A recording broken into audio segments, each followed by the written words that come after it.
página 108 do livro de Evangelhos. Vamos agora ao item 2.18, a reação dos que presenciaram os fenômenos. Bom, então, como eu disse para vocês, o fenômeno, por exemplo, do véu do templo se rasgar de alto a baixo, os sacerdotes certamente presenciaram. Era dia do sacrifício da Páscoa, era a hora do sacrifício da Páscoa, então eles devem ter presenciado. E aqueles que estavam ali no momento do sacrifício de Jesus, o que nós vamos começar a ver agora é pelas autoridades romanas. A autoridade romana, no local que certamente presenciou aquele julgamento injusto, conhecia aqueles sacerdotes corruptos, né? E vamos lembrar, todo romano ele era religioso, né, do paganismo, mas eles acreditavam em todos os deuses. Eles acreditavam em todos os deuses. Diz a história, Flávio Joséfo conta, que o general romano Tito, na guerra do ano 70, quando ele destrói Jerusalém, quando ele entra na cidade, ele manda uma mensagem para os revoltosos para eles saírem do templo, senão ele ia ter que incendiar o templo. Eles não saíram, aí ele ainda fala algo mais ou menos assim: eu sei que esse Deus não vai me castigar por eu destruir a casa dele, porque vocês organizaram essa revolta e estão escondidos aí no templo. Ou seja, parece até que ele se converteu. Não, eles acreditavam no Deus de Israel como acreditava no Deus dos gregos, dos romanos, né, nos outros deuses em geral. Então os romanos eles eram religiosos e até supersticiosos. Então ver sacerdotes corruptos era algo que para o indivíduo comum que tinha fé mesmo nos deuses, aquilo era algo estranho. E isso deve ter influenciado no que nós vamos ver agora das palavras desses homens. Bom, vamos começar por Mateus 27, versículo 54. Ele diz o seguinte: e o centurião, lembre-se o que era um centurião, era um homem que ele tinha a responsabilidade de cuidar de 80 soldados. Tá bom? Ou seja, era uma autoridade no exército romano. E o centurião e os que com ele guardavam a Jesus, né, ainda está falando aqui, claro, da cruz, aqueles que estavam com Jesus ali na cruz. Não? Estamos na página 108, o item 2.18. Então, Mateus 27, 54, o centurião e os que com ele guardavam a Jesus, vendo o terremoto e as coisas que haviam sucedido, tiveram grande temor e disseram: verdadeiramente este era o Filho de Deus. Bom, o que eu disse para vocês antes, a fé desses homens era muito misturada. Na crença dos gregos, haviam os filhos dos deuses, né, que vinham ao mundo. Vocês conhecem a história, por exemplo, de Aquiles, aquele filme Troia, recentemente, que eles fizeram, né? Na lenda grega, Aquiles era filho dos deuses. Então, nós não sabemos o nível de conversão desse homem. Será que ele, vivendo ali em Israel, talvez conhecendo as profecias, será que ele se converte mesmo a Jesus? Teve caso de centurião que ele pediu até Jesus para operar um milagre em favor do servo dele, né? Então, ele pode ter se convertido. Então, aqui ele fala, esse homem era realmente filho de Deus. Bom, dificilmente esse homem estava falando em aramaico. Como eu disse para vocês, o Evangelho de Mateus, acredita-se, segundo a história, ele foi escrito em aramaico. O povo normalmente falava aramaico. Esse centurião, o que ele falava? Será que era grego, latim, ou será que era o aramaico? Se era o aramaico, tem sempre aquela questão. Filho de, seria em hebraico, Elohim, ou El. Mas normalmente eles usavam Elohim. Então veja que ele e os soldados foram tomados de grande temor. Eles estavam acompanhando todo esse julgamento injusto. Eles estavam vendo, assim como Pilatos, né? Eles estavam vendo que Pilatos não queria nem participar do julgamento de Jesus, da condenação. Então isso deve ter influenciado eles. Certamente eles não sabiam da mensagem da mulher de Pilatos a Pilatos. Olha, não se envolva na questão desse homem, porque eu muito sofri por causa dele em um sonho. Aquilo, o que significava isso?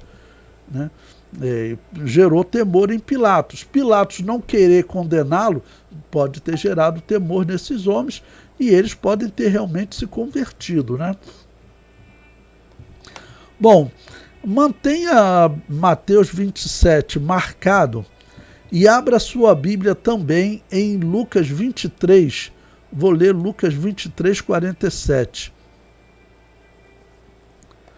Que diz: E o centurião, vendo o que tinha acontecido, deu glória a Deus, dizendo: na verdade, este homem era justo.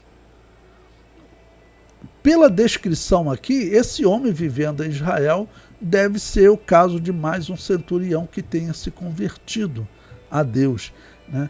Então, aqui é importante nós compararmos os israelitas com esse romano. Por exemplo, até as pedras se fenderam, a gente usa a simbologia, né? Que o coração de pedra dos israelitas não se quebrantou, não se fendeu, pelo menos dessas autoridades, ok? Então, aqui Lucas complementa qual teria sido a palavra desse homem, né? Além dele dizer verdadeiramente este era o Filho de Deus, Lucas também diz que ele deu glória a Deus e dizia, na verdade, esse homem era justo. Provavelmente falando para os soldados que estavam com ele. Tá bom? Os príncipes dos sacerdotes estavam lá no templo, realizando o sacrifício da Páscoa. Mas esse centurião que ficou aqui, ele se envolveu, né, diante desses sinais. O comentário no nosso livro diz: o exemplo do centurião foi o de maior destaque. Ele disse: verdadeiramente este era o Filho de Deus. Certamente este homem participou de toda a barbárie contra Jesus.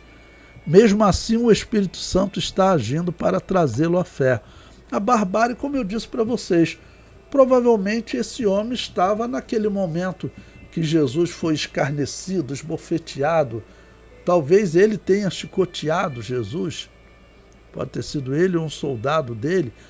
Provavelmente, muito provavelmente, ele participou dessas ações. Um homem que eles ouviam Pilatos dizer: não vejo crime algum nesse homem. Mas provavelmente eles sabiam até que os sacerdotes tinham comprado pessoas da multidão. Então isso acabou influenciando para que fosse gerado esse temor neles, né? Bom, voltando a Mateus capítulo 27, nós lemos o versículo 54, agora vamos ler o versículo 55. Ele diz: e estavam ali olhando de longe, Jesus está lá no Gólgota, acabou de expirar, né, de morrer, teve rasgado o véu, elas nem tomaram conhecimento, elas estão distantes. O rasgado o véu foi lá no templo. Mas aqui, junto com essas autoridades, elas presenciaram a escuridão por 3 horas. No final da escuridão, Jesus entregou o seu espírito e houve um terremoto. Esses sinais elas presenciaram. Tá bom? Então, elas estavam ali olhando de longe, muitas mulheres que tinham seguido Jesus desde a Galileia. Eu mostrei para vocês que o 2º e 3º ano de Jesus, principalmente o 2º ano, foi concentrado na parte norte, na Galileia. E já no 3º ano, ele vem para a Pérea e para a Judéia, onde ali ele prossegue a evangelização. Então elas tinham seguido Jesus desde a Galileia para o servir. Os outros textos nós vimos que muitas mulheres serviam com as suas fazendas. Eram mulheres que tinham boa condição financeira, né, esposas de autoridades, e elas então ajudavam com ofertas.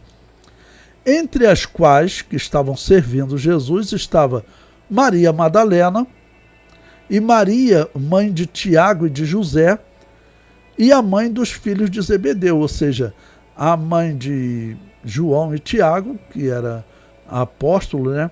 E aqui uma outra Maria, mãe de Tiago e José. Essa Maria é dito que ela é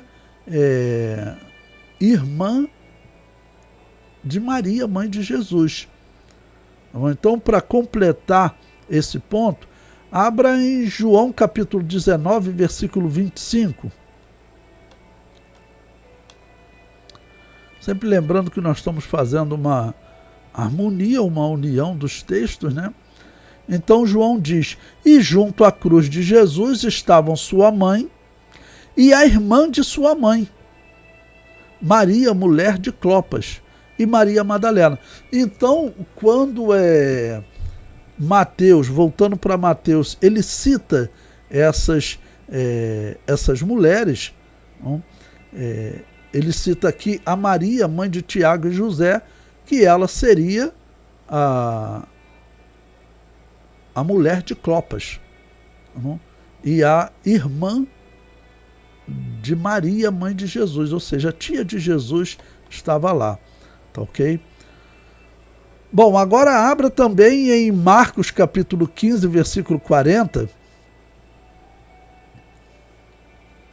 que diz também, olha, e também ali estavam algumas mulheres olhando de longe, entre as quais também Maria Madalena, Maria mãe de Tiago, que é a irmã, que é a tia de Jesus, Maria mãe de Tiago o menor e de José, Maria mãe de Tiago e de José, e também Salomé. Salomé, no caso, era também Maria, ok?